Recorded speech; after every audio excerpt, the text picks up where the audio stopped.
Selamat hari Minggu, puji Tuhan kita bertemu lagi dalam ibadah online hari ini. Mari kita persiapkan diri kita sungguh-sungguh seperti akan datang kepada suatu pesta untuk bertemu dengan Raja di atas segala Raja. Sebelum kita mulai, mari kita berdoa. Bapa, terima kasih buat hari ini Tuhan. Kami datang membawa hidup kami, membawa keluarga kami, membawa pekerjaan kami, membawa bisnis kami ke depan Tuhan. Kami persembahkan bagi kemuliaan dan kebesaran Tuhan.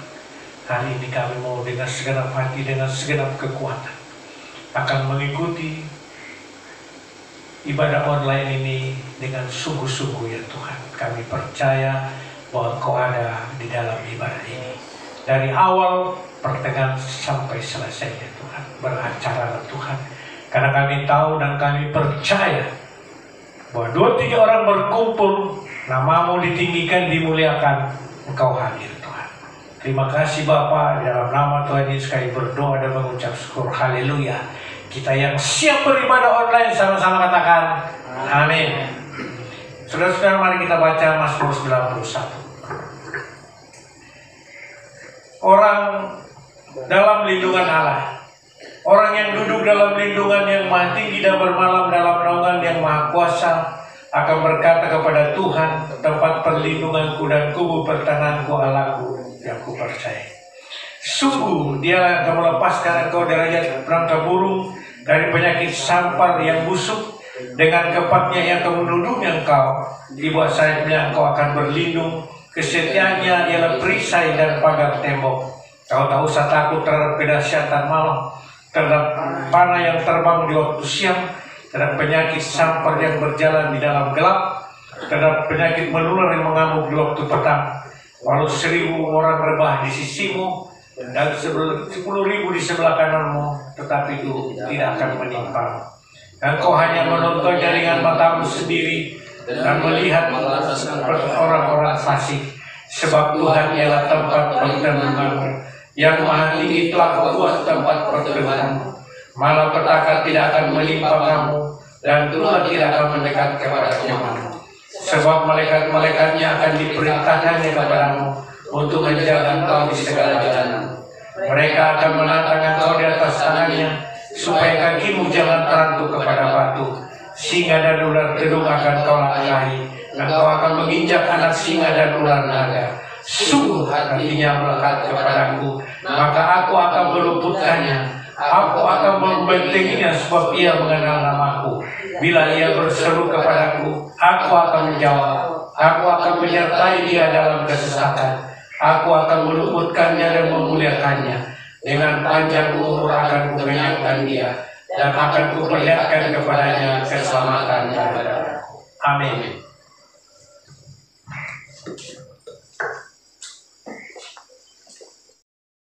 Shalom semua. Di dalam edisi Voice of Pentecost kali ini, kita akan membahas satu topik yang sangat menarik, yaitu teologi kemakmuran, benar atau salah.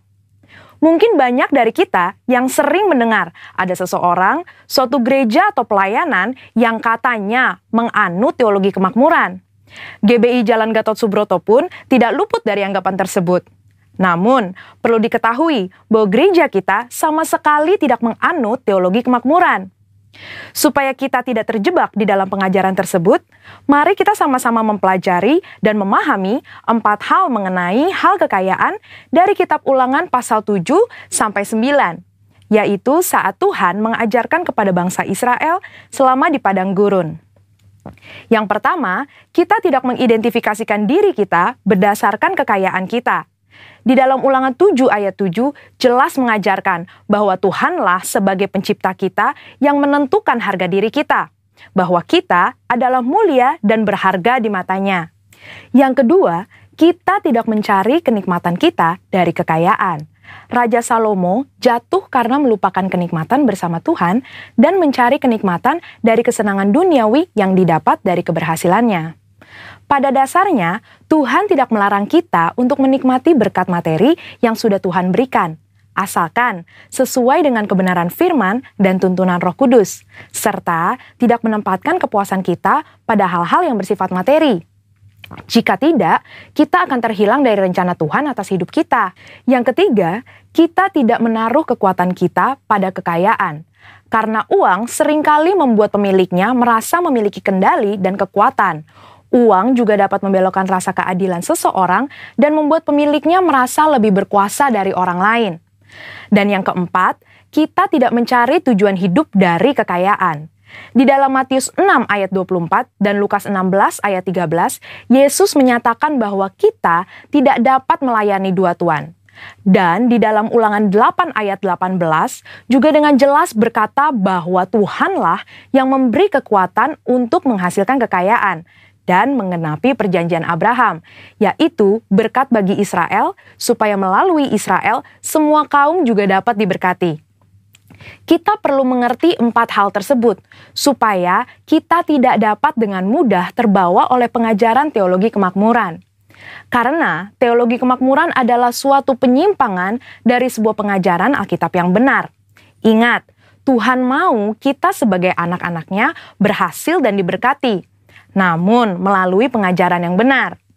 Supaya lebih jelas, mari kita sama-sama telaah 3 penyimpangan ajaran utama teologi kemakmuran. Ajaran yang pertama dikatakan bahwa Allah menginginkan semua anak-anaknya berhasil. Kalimat ini sebetulnya tidak salah, namun menjadi salah jika dipahami secara ekstrim. Yaitu, jika kita tidak diberkati atau berhasil, artinya kita bukanlah anak Tuhan. Padahal di dalam Yosua 1 ayat 8 dengan jelas mengajarkan bahwa tolak ukur menilai keberhasilan tidak dapat dinilai secara materi. Sebaliknya, untuk berhasil, kita juga perlu merenungkan, memperkatakan, dan melakukan firman Tuhan di dalam kehidupan kita. Selanjutnya, ajaran teologi kemakmuran yang kedua dikatakan penebusan Yesus di kayu salib adalah penebusan dari kemiskinan, penderitaan, dan sakit penyakit, di mana jika orang tersebut percaya sepenuhnya, maka tidak akan mengalami penderitaan. Tentu hal ini sangat menyimpang, karena teologi kemakmuran berpendapat jika kita mengalami kemiskinan, penderitaan, dan sakit penyakit, artinya kita belum menerima Tuhan di dalam hidup kita. Padahal sebenarnya Tuhan dapat mengizinkan kita mengalami penderitaan untuk membawa kita ke tujuan yang lebih besar, supaya kita dapat lebih lagi berharap pada Tuhan, menjaga hati kita, serta memurnikan motivasi hati kita. Sama seperti pandemi COVID-19 yang kita semua sedang alami. Saya percaya Tuhan mengizinkan hal ini terjadi untuk sebuah tujuan yang lebih besar, dan supaya kita dapat lebih lagi mengalami peranan Roh Kudus di dalam hidup kita, yaitu sebagai pembawa hadirat Tuhan, pemberi kuasa dan kekuatan, serta penghibur di tengah penderitaan. Berikutnya, ajaran teologi kemakmuran yang ketiga adalah mengklaim apa saja yang kita inginkan karena semua kekayaan Allah tersedia bagi kita di dalam Kristus. Ini tidak salah, tetapi menjadi menyimpang ketika dikatakan bahwa sebagai anak Tuhan, kita dapat meminta apapun, tidak peduli apa saja yang menjadi keinginan kita. Mereka juga menggunakan 2 ayat Alkitab di dalam Mazmur 37 ayat 4 dan Filipi 4 ayat 19 sebagai dasar pembenaran pandangan pengajaran teologi kemakmuran. Padahal, 2 ayat tersebut bukan berbicara tentang pemenuhan segala keinginan duniawi kita, tetapi pemenuhan keperluan orang yang sudah mendapatkan kepuasan di dalam Tuhan. Dan juga permintaan tersebut harus sesuai dengan kehendak Tuhan. Melihat dari 3 ajaran tersebut, dapat disimpulkan bahwa teologi kemakmuran adalah teologi yang kekanak-kanakan, yang terlalu menekankan hak dan melupakan tanggung jawab. Dan GBI Gatot Subroto jelas tidak setuju dengan penyimpangan pengajaran tersebut. Namun, kita perlu percaya bahwa Tuhan sangat ingin memberkati kita berlimpah-limpah, supaya kita dapat menjadi berkat bagi orang lain, serta menyelesaikan amanat agung Tuhan Yesus dan pekerjaan Tuhan di bumi. Saudara-saudara, untuk penjelasan lebih lengkapnya dari tim teologi kami, jangan lupa buka link yang ada di atas atau scan barcode yang tersedia. Tuhan Yesus memberkati.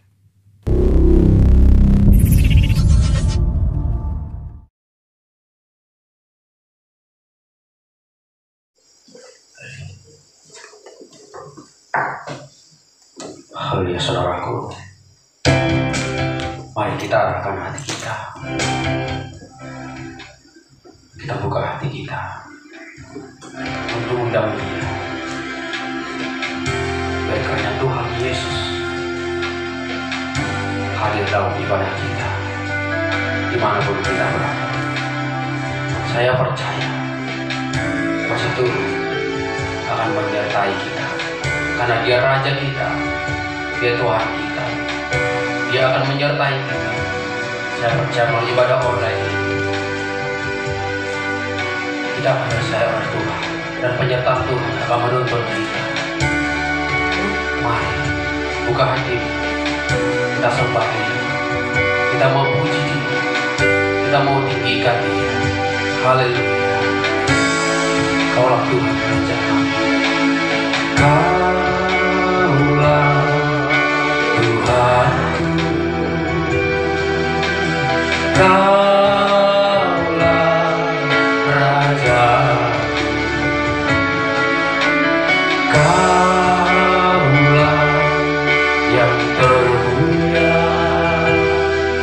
di bumi dan di surga. Kaulah Tuhanku, Kaulah Tuhanku, Kaulah Rajaku, Kaulah yang termulia di bumi dan di surga. Katakan ku sembah Kau Tuhan, ku sembah Kau Tuhan, ku puji, ku muliakan nama-Mu. Ku sembah Kau Tuhan, ku sembah Kau Tuhan, ku puji, ku muliakan nama-Mu. Mulai katakan ku sembah Kau Tuhan, ku sembah Kau Tuhan, ku puji, ku muliakan nama-Mu. Ku sembah Kau Tuhan,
Tuhan, ku rasakan kehadiran Tuhan. Haleluya, engkau kemuliaan Dia. Haleluya, haleluya, haleluya. Bersyukur ya Rabb, ya Rabb, ya Rabb, ya Rabb. Menyembahmu Tuhan, kami sembah Kau, Kau yang layak kami puji, Kau yang layak kami tinggikan Tuhan.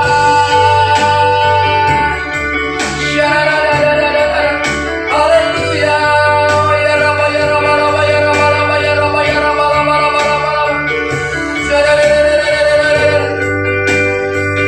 haleluya, Yesus. Kami sembah Kau, kami tinggikan Namamu. Haleluya.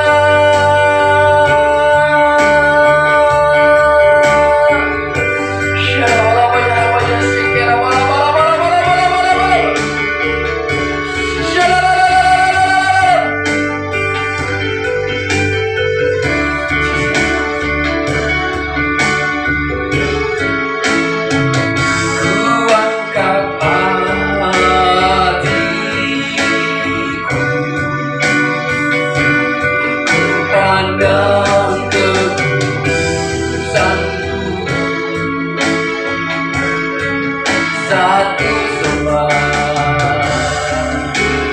pujimu, ku rasakan kehadiran-Mu Tuhan. Katakan kalian musik dari awal. Saat menyembah Roh kerja, saat memujimu, Kau bertata di atas pujian. Ku angkat hatiku, ku pandang kekudusan-Mu, satu sembah pujimu, ku rasakan kehadiran-Mu Tuhan. Ku rasakan kehadiran-Mu Tuhan. Ku rasakan kehadiran-Mu Tuhan.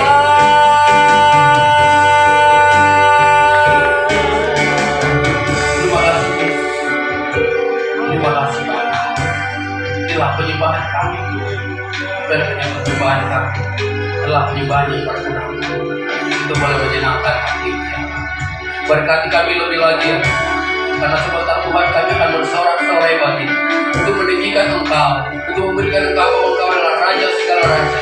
Engkau bertata di atas pujian kami, dan biarkan sukacita kami mengalir Tuhan untuk menyenangkan Engkau, untuk boleh Tuhan Yesus memuliakan Engkau, memujikan Engkau bahwa Engkau Raja segala raja. Engkau Tuhan kami, Engkau Allah kami, Engkau Allah yang dasar, Allah yang luar biasa. Terima kasih Tuhan Yesus. Kami siap bersorak-sorai bagi menjadi dalam nama Tuhan Yesus Kristus. Kami berdoa dan mengucap syukur. Haleluya. Sama-sama. Amin. Haleluya. Tiba saja kita akan bersorak-sorai bagi Tuhan. Amin. Ada kuasa dalam nama Tuhan. Dia menara yang teguh. Kita tetap harus bersukacita. Mari bangkitkan gairahmu, bangkitkan semangat, puji Dia. Puji Tuhan. Karena Dia Raja segala raja, Dia yang perkasa, Dia yang kekal, Dia yang menyelamatkan saudara saya. Haleluya. Mari kita bersukacita sama-sama Tuhan. Bertepuk tangan bagi Dia. Haleluya. Namanya Tuhan, menara yang teguh, kota benteng perlindunganku, Allah yang berkat, ya Bapa yang kekal.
Kiranya pujian kita adalah boleh menyenangkan hati Tuhan.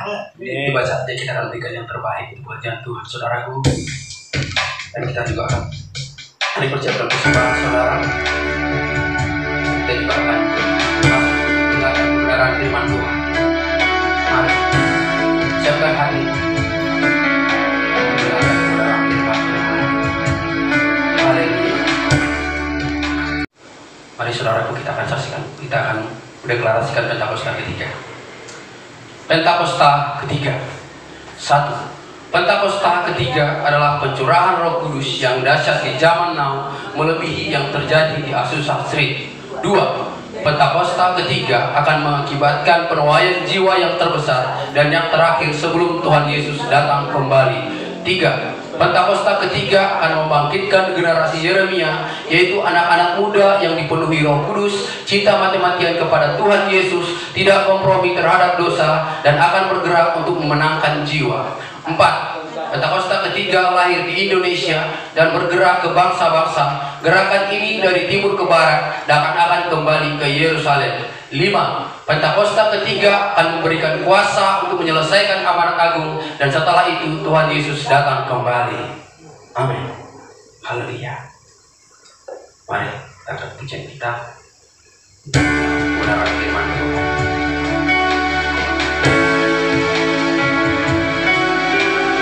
Sungguh besar setiamu, nyata di sepanjang hidupku. Caramu telayakkan kehidupanku.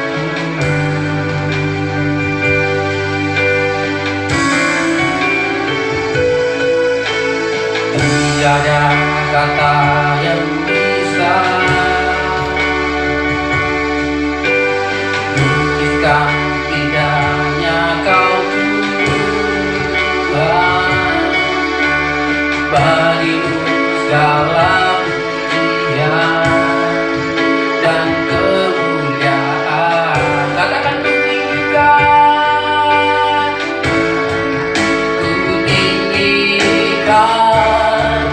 Engkau Tuhan, melebihi segalanya, lebih dalam ku menyembah dalam roh dan kebenaran. Tinggikan, ku tinggikan Engkau Tuhan, melebihi segalanya, lebih dalam ku menyembah dalam roh dan kebenaran selamanya. Sekarang kita tinggikan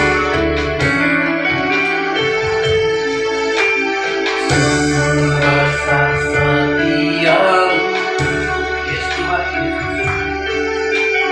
nyata di sepanjang hidup. Darahku terlayakkan kehidupanku. Tiada kata yang bisa, tiada kata yang bisa lukiskan indahnya Kau Tuhan. Bagimu segala pujian dan kemuliaan. Katakan ku tinggikan, ku tinggikan Engkau Tuhan, melebihi segalanya, lebih dalam ku menyembah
kita bersama dalam doa sebelum kita mendengarkan kebenaran firman Tuhan.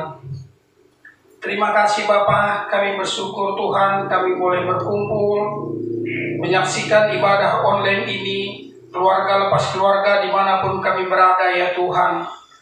Tuhan, kuasai kami Tuhan, hati dan pikiran kami. Layakan kami Tuhan, jadikan hati kami menjadi lahan yang subur untuk kebenaran firman-Mu. Segala kuasa yang menolak kuasa Tuhan, kami patahkan kuasanya di dalam nama Tuhan Yesus. Terima kasih Bapa, urapi hamba-Mu, berkati hamba-Mu ya Tuhan yang mewartakan kebenaran firman-Mu Tuhan. Hamba terbatas, tapi hamba percaya Allah Roh Kudus senantiasa terus menuntun kami, memperbaharui kami. Terima kasih Tuhan, kuasai hati dan pikiran kami, sucikan dan kuduskan mulut bibir hamba-Mu ya Tuhan. Di dalam nama Tuhan Yesus kami sambut kebenaran firman Tuhan. Haleluya. Amin. Salam saudaraku yang dikasihi Tuhan, jemaat GBI Grand Resident, dan semua orang yang turut menyaksikan tayangan ibadah online ini. Saya percaya dimanapun saudara berada dan apapun keadaan saudara, saya percaya Tuhan menyertai saudara. Haleluya. Saudara yang dikasihi Tuhan, berkat terbesar dalam hidup ini adalah ketika kita tahu bahwa Tuhan sendiri hadir di dalam hidup kita, bersama-sama dengan kita, menyertai kita dalam menjalani hidup kita. Itulah Immanuel. Saudara yang dikasihi Tuhan, banyak kita kadang-kadang berpikir bahwa berkat itu adalah kekayaan, seberapa besar uang kita, seberapa besar rumah kita. Nah, tidak salah saudaraku kalau kita kaya. Kalau dibilang kaya, oh Pak Anta juga mau kaya. Tetapi fokus kita bukan seperti itu. Nah, oleh sebab itu, kita pada bacaan kita hari ini yang kita ambil dari Injil Matius, nah kita tahu Matius itu seorang yang kaya. Nah, dia seorang pejabat pemungut cukai di Kapernaum. Nah, dia kaya. Saudara, Bapak Ibu tahu sendiri, kalau orang pajak, orang pemungut cukai itu kaya karena mereka diberi gaji yang cukup supaya tidak korupsi. Nah, saudaraku yang dikasihi Tuhan, itulah Matius ini. Tetapi dia meninggalkan segala kenyamanannya, dia meninggalkan apa yang membuatnya kaya dan kemudian pergi mengikut Yesus. Kenapa? Karena ada sesuatu yang berbeda ketika mengikut Yesus. Bahkan dia rela mati sebagai martir. Dia dibunuh dengan pedang yang sebelumnya dia disiksa. Nah, ada sesuatu di dalam Yesus yang dia ketahui sehingga ia meninggalkan pekerjaannya dan mengikut Yesus. Saya tidak serta-merta mengajak saudara meninggalkan pekerjaan saudara lalu kita sama-sama mengikut Yesus. Tetapi itulah penulis Injil Matius ini. Kita buka Alkitab kita. Kita akan melanjutkan khotbah yang minggu lalu yang disampaikan oleh Bapak Gembala. Injil Matius 1 ayatnya yang ke-5 sampai ayatnya yang ke-7. Matius 1 ayatnya yang ke-5 sampai ayat 7. Saudaraku yang dikasihi Tuhan, saya akan bacakan dari sini. Saudara dimanapun saudara berada, kalau saudara punya Alkitab, saudara boleh mengikutinya di tempat saudara berada. Nah, saya bacakan dari ayat 5. Salmon memperanakkan Boas dari Rahab. Boas memperanakkan Obed dari Rut. Obed memperanakkan Isai. Isai memperanakkan Raja Daud. Raja Daud memperanakkan Salomo dari istri Uria. Salomo memperanakkan Rehabeam. Rehabeam memperanakan Abia, Abia memperanakan Asa. Saudara-saudara yang dikasihi Tuhan, dari ayat yang kita baca ini ada sesuatu yang unik. Nah, di dalam ayat ini Matius itu mencoba menjelaskan bahwa Yesus itu adalah Mesias melalui sisilahnya. Itu dimulai dari Abraham, karena orang-orang Yahudi yang sebagai tujuan dari Matius ini sudah tahu bahwa orang pilihan itu, Mesias itu adalah keturunan Abraham. Nah, jadi itulah sebabnya Matius ini menjelaskan dari Abraham. Namun walaupun Injil ini dituliskan untuk orang Yahudi, tetapi bukan serta-merta hanya untuk orang Yahudi saja, karena hakikat Injil pada umumnya adalah kepada seluruh gereja. Nah, saudara yang dikasihi Tuhan, Injil Matius ini dia banyak menulis kerajaan Allah, berbeda dengan Injil Lukas.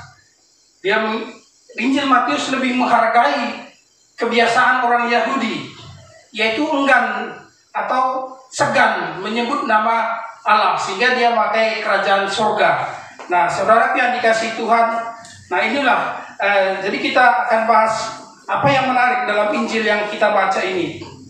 Nah, di sini dituliskan, biasanya kalau sisilah itu akan ditulis nama orang tua, nama ayah, nama ibu. Tetapi di sini hanya di ayat yang kita baca ini hanya dituliskan 3 orang nama wanita. Nah, saya tertarik menyoroti yang 3 wanita ini. Nah, sebelumnya ada Tamar. Nah, pada yang kita baca ini ada 3. Nah, yang 3 ini akan kita bahas. Kenapa? Terutama mereka itu ada yang bukan orang Yahudi, tetapi dia jadi berkat. Dia kok dipakai Tuhan. Nah, kenapa? Nah, ini yang akan kita bahas. Nah, dalam bacaan ayat ini tadi ada yang disebut Rahab, yaitu orang tua dari Boas, nenek moyang dari sisilah Yesus. Nenek moyang dari Yesus yang dijelaskan Matius ini sebagai Mesias. Nah, Rahab ini siapa? Rahab ini dijelaskan di dalam Yosua 2 ayat 1 sampai 24, dijelaskan bahwa perempuan Sunda yang ada di Yeriko, dia membantu para pengintai-pengintai Israel yang diutus oleh Yosua untuk melarikan diri dari kejaran Raja Yeriko. Nah, kenapa? Mengapa Rahab mau melakukan ini? Kan suatu yang aneh. Dia kok membantu orang lain, orang yang mau menghancurkan negaranya. Nah, jadi ini sesuatu yang aneh kita lihat. Dia membantu. Nah, tapi Rahab melakukan itu. Itu yang dilakukan Rahab. Dia membantu membebaskan para pengintai itu, sehingga dia tidak binasa. Nah, apa yang ada di dalam hati Rahab? Rahab ini orang berdosa.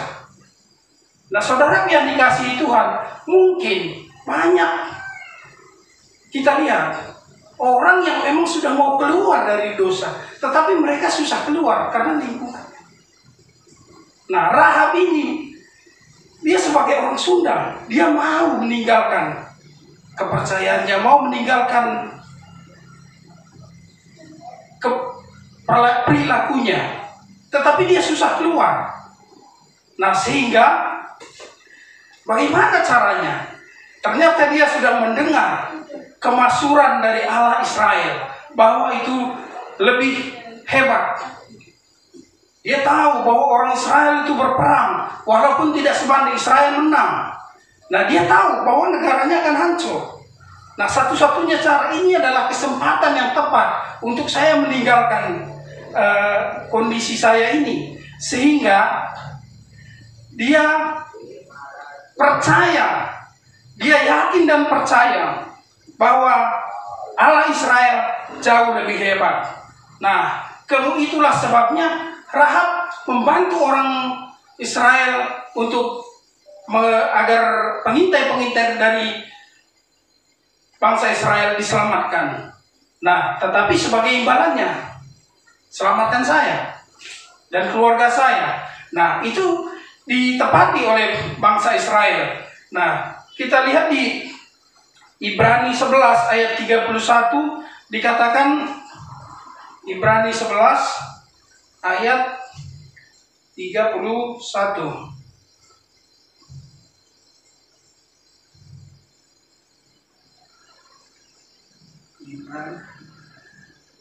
Nah, dikatakan karena iman maka Rahab perempuan Sudal itu tidak turut binasa bersama-sama orang durhaka, karena ia telah menyambut pengintai-pengintai itu dengan baik.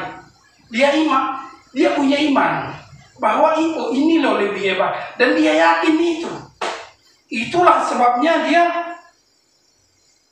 rela mengalahkan negerinya.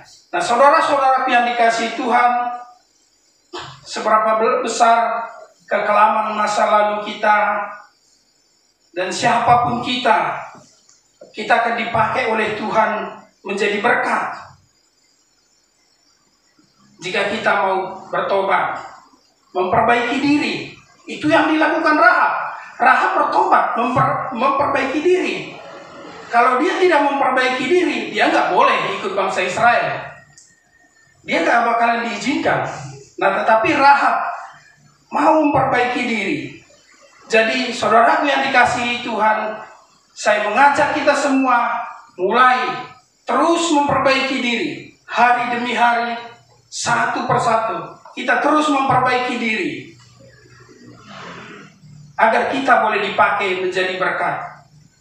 Nah, jadi mulai dari diri kita. Mulai dari diri kita, keluarga kita. Nah, baru kita bisa memenangkan jiwa. Ini yang saya dapat pertama dari sisilah Yesus ini. Karena menarik bagi saya, karena Rahab itu orang berdosa, perempuan Sundal. Nah, terkadang kita juga terlalu sibuk mendakwa masa lalu orang lain. Oh, dulu si ini begini, dulu si A begitu. Itu dulu. Jangan-jangan mereka sudah bertobat, tapi kita yang belum update. Nah, saudara-saudaraku yang dikasihi Tuhan, mulai hari ini kita tidak mempermasalahkan itu. Ayo, ini tahun 2021, ini awal tahun, kita melangkah, kita mulai memperbaiki diri kita. Segala sesuatu yang belum kita bisa perbaiki di tahun 2020, kejar tahun 2021, kita mulai perbaiki. Haleluya. Yang kedua adalah Ruth. Ruth bukan orang Israel. Ruth adalah perempuan Moab, janda dari Mahlon. Nah, suatu ketika di Bethlehem terjadi kelaparan. Lalu Elimelek bersama Naomi, bersama kedua putranya Mahlon dan Kilon, dia pergi ke Moab. Lalu putranya menikah dengan dua orang. Kedua putranya masing-masing ada namanya Ruth dan ada Orpa. Tetapi malam tidak dapat ditolak, untung tak dapat diraih. Sampai di sana, setelah menikah, mereka belum punya anak. Semuanya menjadi janda. Baik Naomi, Orpa, dan juga Ruth. Nah, saudara-saudara yang dikasihi Tuhan, itu suatu yang berat kalau kita pikir sebagai seorang manusia. Nah, masa kita semuanya, mertua kita, suami kita, adik ipar, semuanya meninggal. Sehingga Naomi tidak punya siapa-siapa lagi kecuali dua orang menantunya. Nah, suatu ketika Naomi mendengar bahwa negerinya sudah tidak kelaparan lagi. Maka dia memanggil kedua menantunya ini. Dia berkata kepada kedua menantunya, "Pergilah ke rumah orang tuamu, kepada Allahmu." Kira-kira seperti itu di Rut 1 ayat 8. "Dan pergilah kepada Allahmu." Dan setelah itu Orpa, salah satu dari menantunya, istri dari Kilon, itu minta diri, dia pamit. Dia pergi meninggalkan menantunya dan mertuanya dan kakak iparnya. Tetapi Rut tidak mau. Rut berkata kepada Naomi, "Janganlah menyuruh aku pergi. Bangsamu adalah bangsaku. Tuhanmu adalah Tuhanku." Nah, saya yakin dan percaya ketika mereka menjadi satu keluarga, Rut dan Orpa ini sudah beribadah kepada Allah seperti orang Israel. Nah, cuma yang menjadi berbeda ketika Orpa memilih pergi meninggalkan mertuanya dan meninggalkan Allahnya, pergi kepada bangsanya. Kenapa saya bilang meninggalkan Allahnya? Sebabnya Alkitab tidak membahas dia lagi. Nah, oleh sebab itu si Rut dan Naomi pergi ke Yerusalem, pergi ke Bethlehem, kembali ke tempat asalnya. Nah, saudaraku yang dikasihi Tuhan, apa yang kita ambil dari Rut ini? Rut adalah orang yang setia. Nah, saudara-saudaraku saudara-saudaraku yang dikasihi Tuhan, mungkin masalah tidak pernah hilang dalam hidup kita. Masalah itu tetap ada. Masalah itu telah menjadi bagian dari hidup. Tetapi mau nggak kita setia? Kita harus setia walaupun masalah menerpa kita. Nah, itu yang dilakukan Rut. Rut bukan nggak punya pilihan. Rut punya pilihan. Rut bisa meninggalkan mertuanya, dia pergi ke bangsanya, dia kembali beribadah kepada Allahnya. Tetapi dia memilih setia. Hidup ini adalah pilihan. Saudara-saudara yang dikasih, oleh sebab itu kita harus pilih yang setia. Karena Rut setia, karena kesetiaannya dia boleh menjadi berkat bagi bangsa-bangsa. Dia masuk dalam sisilah penebusan. Padahal dia bukan keturunan orang Yahudi, tapi dia bisa masuk. Saudaraku yang dikasihi Tuhan, kita pun kalau kita setia, kita pasti Tuhan pakai menjadi berkat bagi bangsa-bangsa, berkat bagi banyak orang. Tetapi masalah ada, kita harus tetap setia. Sekarang kalau kita pikir janda belum punya anak, nggak punya suami, nggak punya adik ipar lagi yang mau menikahi, yang bakal menikahi dia.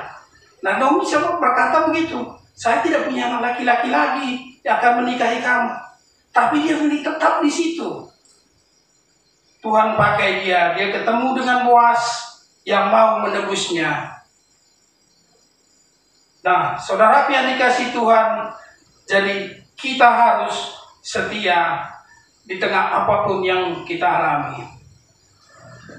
Kemudian yang ketiga di sini ada istri Uria, orang Het. Saudaraku yang dikasihi Tuhan, Daud mengatur terbunuhnya Uria di pertempuran. Kemudian dia memperistri Bathsheba. Tetapi itu sesuatu yang jahat di mata Tuhan.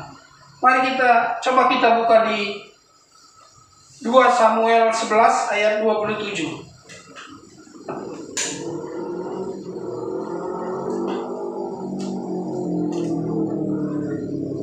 2 Samuel 11 ayat 27. Setelah lewat waktu berkabung, maka Daud menyuruh membawa perempuan itu ke rumahnya. Perempuan itu menjadi istrinya dan melahirkan seorang anak laki-laki. Tetapi hal yang dilakukan Daud itu adalah jahat di mata Tuhan. Saudaraku yang dikasihi Tuhan, kita bisa saja mengatur segala sesuatunya itu manis di hadapan orang. Tetapi Tuhan tidak menyukai itu. Tapi Tuhan menyatui. Tuhan menyenangi apa adanya. Ada istilah, di depan sih bisa senyum, tapi di belakang keris. Tuh, saudara yang dikasihi Tuhan. Nah, kita bisa berbuat manis, menjatuhkan orang lain, menjatuhkan teman-teman kita sekantor, sepelayanan, atasan kita. Yang paling ngeri, kita bisa menjatuhkan gembala kita. Bapak Ibu Saudaraku yang dikasihi Tuhan, tampil apa adanya. Ini tahun gereja kita, tahun integritas. Nah, saudaraku yang dikasihi Tuhan, oleh sebab itu kita harus melakukan segala sesuatu itu dengan tulus, dengan sebaiknya.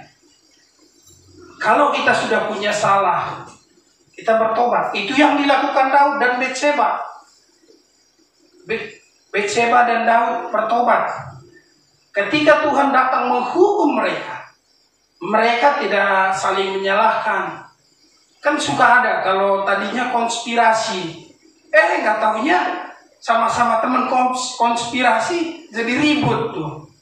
Nah, tetapi Daud tidak melakukan itu. Mulai dari situ dia terus memperbaiki diri. Dia tidak saling mempersalahkan.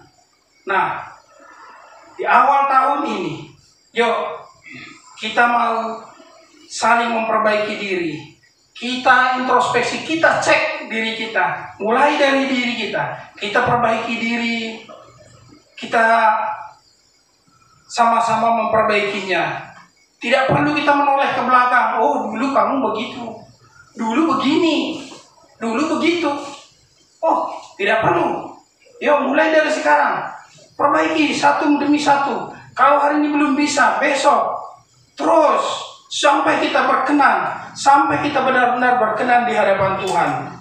Nah, saya yakin dan percaya. Orang yang mau memperbaiki diri. Orang yang mau terus mengasah dirinya, pasti akan dipakai oleh Tuhan menjadi saluran berkat. Orang yang terus mau dimurnikan, walaupun pahit, pasti dipakai oleh Tuhan menjadi saluran berkat bagi bangsa-bangsa. Saluran berkat nggak cuma kita harus membayar ini, itu enggak. Banyak saluran berkat. Dari perilaku kita, ketika orang melihat perilaku kita, melihat tutur kata kita, dengan itu orang diberkati. Oh, ternyata seperti ini loh orang Kristen. Ini loh. Oh, sayang dia Kristen ya, tapi begini, baik. Nah, sehingga orang tertarik. Itulah yang menjadi saluran berkat. Tapi kalau memang kita bisa memberkati banyak orang, itu apalagi. Kita bisa bangun gereja, itu lebih baik. Tetapi tidak hanya seperti itu. Banyak cara untuk menjadi saluran berkat. Nah, saudara-saudaraku yang dikasihi Tuhan, demikian firman Tuhan yang saya bagikan hari ini. Ada 3 hal yang cukup bijaksana kalau kita terapkan dalam hidup kita, supaya kita boleh menjadi berkat. Yang pertama, miliki iman yang tangguh. Jangan setengah-setengah. Rahab dipakai Tuhan bukan karena dia keturunan orang baik-baik, tapi karena iman. Dia yakin dan percaya bahwa Allah orang Israel itu, Allah yang disembah oleh Yosua itu adalah Allah yang hebat. Nah, sehingga Dia mau mengorbankan negerinya. Kemudian yang kedua, tetap setia. Saudara yang dikasihi Tuhan, mempertahankan itu memang lebih berat. Tuhan memberi kesempatan bagi kita untuk memilih mana yang kita harus jalani. Manusia diciptakan bukan seperti robot yang punya remote control yang bisa disetel sama Tuhan. Tuhan bisa melakukan itu, tapi dia tidak mau melakukan itu. Tuhan memberikan kehendak bebas kepada manusia. Nah, oleh sebab itu, pilihlah jalan yang setia. Karena orang-orang yang setialah yang dipilih Tuhan, yang dipakai Tuhan menjadi saluran berkat-Nya. Yang ketiga, jangan terjebak pada masa lalu, tapi pandanglah masa depan yang penuh harapan. Dan terus memperbaiki diri agar bisa dipakai oleh Tuhan menjadi alat kemuliaan-Nya. Haleluya. Demikian firman Tuhan yang saya sampaikan pada kesempatan ini. Semoga ini boleh menjadi berkat bagi kita semua. Tuhan Yesus memberkati. Mari kita berdoa. Haleluya. Terima kasih Bapa. Kaulah sumber kekuatan kami, Kaulah tempat perlindungan kami. Bapa, kami sudah menyelesaikan firman Tuhan. Kami telah mendengarkan pesan-pesan-Mu ya Bapa. Tuhan, terus Engkaulah berbicara. Engkau terus, Allah Roh Kudus terus menyertai kami, memberikan kami pengertian, agar terus melalui firman yang disampaikan ini, kami terus diperbaharui, kami terus diperlengkapi, sehingga tiba waktunya Tuhan, kami menjadi orang-orang yang berkenan di hadapan-Mu. Orang yang sempurna sama seperti Engkau ya Bapa sempurna. Terima kasih Bapa, bagimulah segala pujian dan kemuliaan. Berkati gereja kami GBI Grand Resident. Terus Tuhan, Kau perbaharui pelayanan kami, Kau tambah-tambahkan hikmat bagi gembala kami Tuhan, agar pelayanan ini lebih besar lagi kapasitasnya, menjangkau jiwa-jiwa untuk memenang, untuk kemuliaan nama-Mu ya Tuhan. Terima kasih Bapak, berkati gembala kami Bapak Nathan Karangan, beserta dengan seluruh keluarga besarnya Tuhan. Terus Kau tambah-tambahkan hikmat bagi gembala kami Bapa, untuk menuntun dan memimpin kami, terus memperbaiki diri dalam hidup kami. Terima kasih Bapa, di dalam nama Tuhan Yesus. Haleluya. Amin.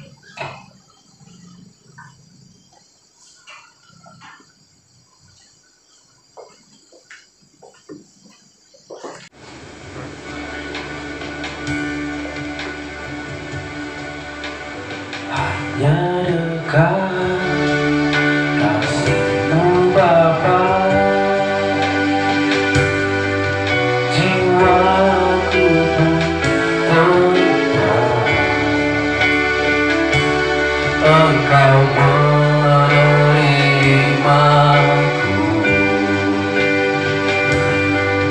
dengan sepenuhnya. Walau dunia melihat rupa, namun Kau memandangku sampai ke kedalaman hatiku.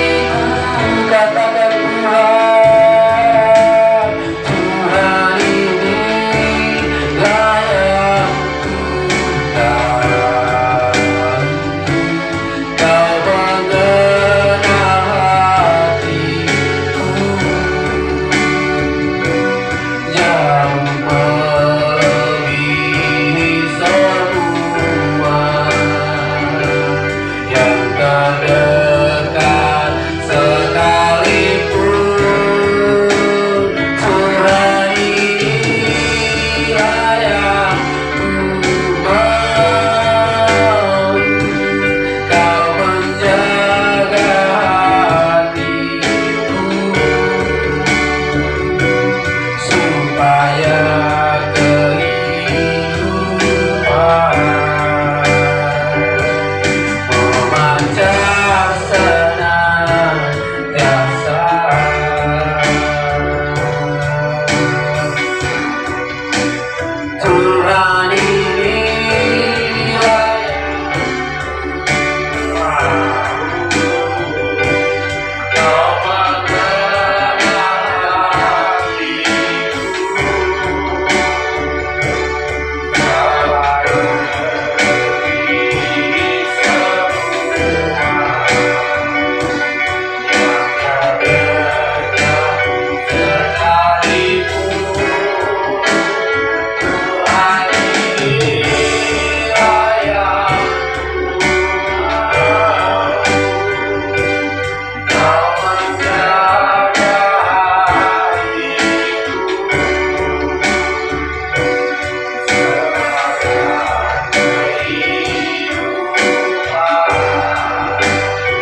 acara ibadah online kita, pengumuman bagi jemaat GBI Residen bisa melihat setiap waktu melalui grup kita. Dan bagi saudara-saudara yang belum berjemaat di GBI Residen, kami ada senantiasa hadir di channel YouTube setiap minggu. Itu pengumuman dari gereja, dan mari kita berdoa. Bapa kami yang dalam surga, dalam Yesus Kristus Tuhan dan Raja kami tak putus-putusnya rindu ingin bercakap-cakap dengan Engkau Tuhan melalui doa. Pada kesempatan ini Tuhan, kami berdoa untuk seluruh jemaat-Mu, hamba-hamba-Mu yang mengikuti ibadah online ini Tuhan. Engkau tahu kebutuhan setiap mereka dalam usaha, dalam pekerjaan, apapun yang mereka lakukan, Engkau menyertai. Karena kami tahu Roma 8 ayat 28, Engkau turut bekerja dalam segala sesuatu untuk mendatangkan kebaikan bagi mereka yang mengasihi Engkau. Bapa, terima kasih Tuhan, hamba-hamba-Mu yang ambil bagian dalam pelayanan ini. Tuhan berkati berlimpah-limpah Tuhan. Terima kasih Tuhan. Kami juga berdoa untuk bangsa dan negara kami. Berkati Presiden dan wakilnya Tuhan, para kabinet yang baru diresapel Tuhan, mereka bekerja secara luar biasa. Berkati Pak Jokowi sebagai Presiden memimpin lembaga eksekutif di bangsa ini, para gubernur, wali kota, bupati, sampai ke camat, desa, lurah. Tuhan berkati untuk mencapai Indonesia yang maju, karena Indonesia di tangan-Mu, Indonesia di hati-Mu Tuhan. Kami berdoa untuk COVID-19 dalam nama Tuhan Yesus, diam tenanglah. Demikian juga di sisi ekonomi Tuhan, kami dalam nama Tuhan Yesus kami berkatakan diam tenanglah. Terima kasih Tuhan. Berkati Gembala Pembina kami, Bapak Pendeta Insinyur Niko Nyotora Harjo beserta keluarga besarnya dan keempat wakilnya. Tuhan berkati Gembala lain, Gembala cabang khusus. Kami percaya Tuhan bahwa Engkau terus menjadikan kami orang-orang yang setia. Berkati Tuhan kami semua menjadi prajurit-prajurit Tuhan yang gagah perkasa yang melakukan kehendak Tuhan pada zaman ini. Tuhan, kami juga berdoa untuk Gembala Rokai Pak Markus bersama dengan Ibu Tanti, keempat wakilnya Pak Agus, Pak Sampetua, Pak Robert, Pak Johan Cahyadi. Tuhan berkati berlimpah-limpah. Berkati jemaat-Mu semua GBI Residen Tuhan, menyertai mereka. Engkau tahu kebutuhan mereka, pelihara mereka Tuhan. Dan kami berdoa supaya mereka juga ambil bagian dalam penemuan jiwa yang terakhir dan terbesar di akhir zaman ini, untuk menyelesaikan amanat agung dalam kehidupan mereka Tuhan, menjadi bintang, menjadi bersinar, terpancar Tuhan dalam kehidupan mereka, sehingga orang melihat bahwa mereka adalah anak-anak Tuhan. Terima kasih Tuhan, berkati persembahan yang dikumpulkan oleh jemaat-Mu Tuhan. Kami tahu Tuhan bahwa apa yang mereka berikan belumlah semua ya apa yang mereka miliki, tapi yang sisa Tuhan berkati berlimpah-limpah. Dan kami berdoa Tuhan, mereka Engkau pelihara supaya keuangan mereka Tuhan dipakai bagi kemuliaan Tuhan, bagi kesehatan mereka, bagi anak sekolah, anak-anak mereka, buat hidup mereka Tuhan. Kami patahkan semua sakit penyakit yang akan menghabiskan uang jemaat. Terima kasih Tuhan. Inilah doa kami, permohonan kami bawa di dalam satu nama, Yesus Kristus Tuhan kami. Terima kasih Bapa. Jemaat yang dikasihi Tuhan, sebelum kita berpisah, terimalah berkat daripada Allah Bapa. Anugerah yang berlimpah-limpah dari Bapa kita, yang baik, yang luar biasa di sorga, dan kasih karunia di dalam putranya Yesus Kristus Tuhan, dan persekutuan pertolongan tuntunan dari Allah Roh Kudus turun atasmu saat ini, bahkan sampai Maranatha Tuhan Yesus datang menjemput kita di awan-awan yang permai. Engkau akan senantiasa dipelihara, keluar masukmu dipelihara, dan apapun yang kau perbuat di dalam namanya engkau akan dibuat berhasil.